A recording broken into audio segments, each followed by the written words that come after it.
Saudara-saudara sekalian, Allah mencoba, dan di dalam pencobaan itu disebut ujian. Jadi pencobaan yang datang dari Allah itu adalah ujian.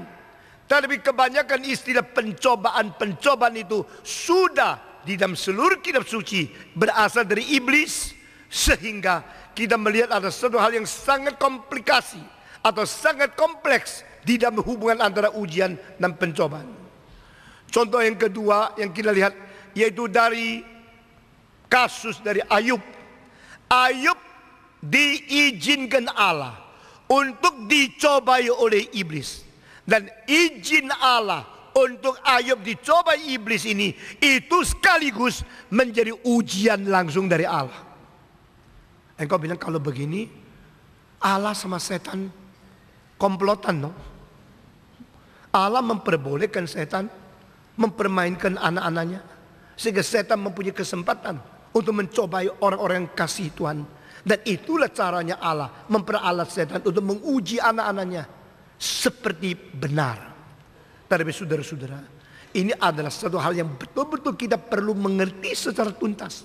Karena Tuhan Allah mempunyai rencana yang baik kepada diri setiap orang yang mencintai Dia.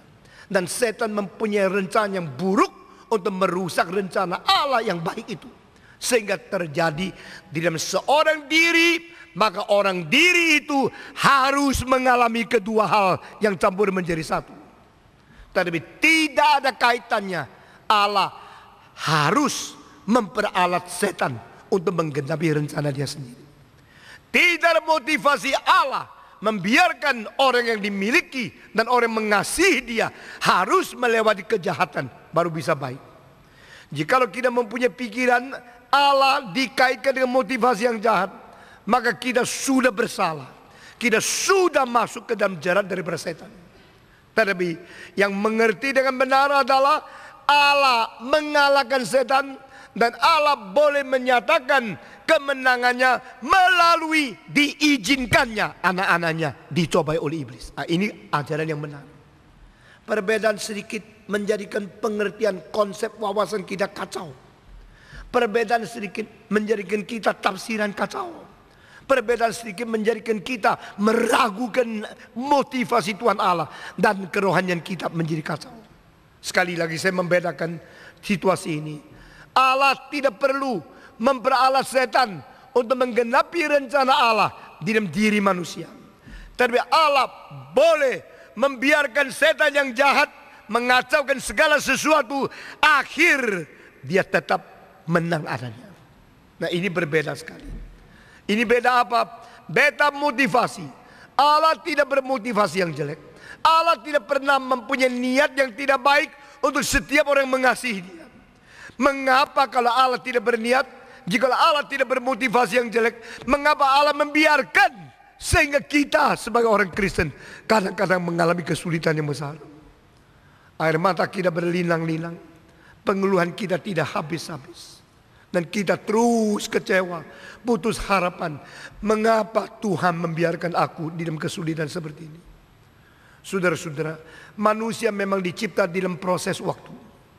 Manusia dicipta dengan mengalami detik-detik, jam-jam yang harus lewat untuk mengukir, untuk menggarap, dan untuk membentuk hidup kita daripada original perfection toward the perfected perfection. Nah, mengenai hal ini saya pernah berkhotbah 4 kali di Amerika, dan kaset itu dikejar-kejar oleh Bob Jones University. Mereka mau mengetahui pikiran saya. Begitu banyak hal yang berbeda dengan konsep Kristiani yang sudah selama ini berjalan di dalam gereja di Amerika. Original perfection created, perfected perfection after examined. Saudara-saudara, pada waktu Adam dicipta sempurna. Pada waktu Yesus lahir ke dalam dunia sempurna, sebagai manusia yang paling sempurna. Tetapi Adam dicobai dan dia gagal. Sempurnanya hilang. Yesus sudah sempurna, dicobai, dia menang.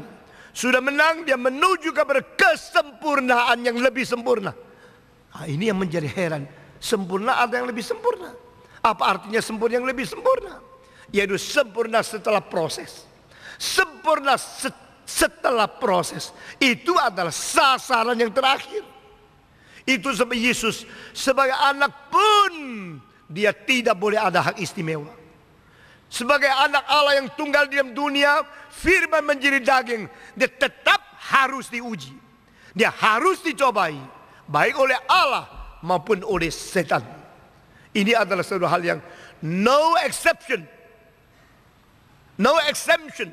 Saudara-saudara, ini suatu hal yang harus, the absolute necessity of to be tempted. Sesuatu keharusan dicobai, sesuatu keharusan diuji, biarpun dia anak Allah yang tunggal.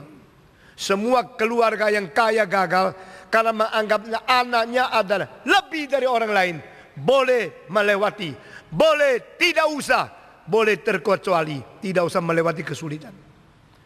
Maka keluarga presiden gagal, keluarga bangsawan gagal, anak-anak orang kaya banyak yang gagal, anak-anak pendeta banyak yang rusak. Karena apa? Karena dikira ini anak istimewa, ini anak yang mempunyai kelas berbeda, ini anak orang kaya, boleh tidak usah susah. Yang mengerti teori dan mengerti prinsip ini berbahagia. Tetapi terlalu banyak orang tidak mengerti.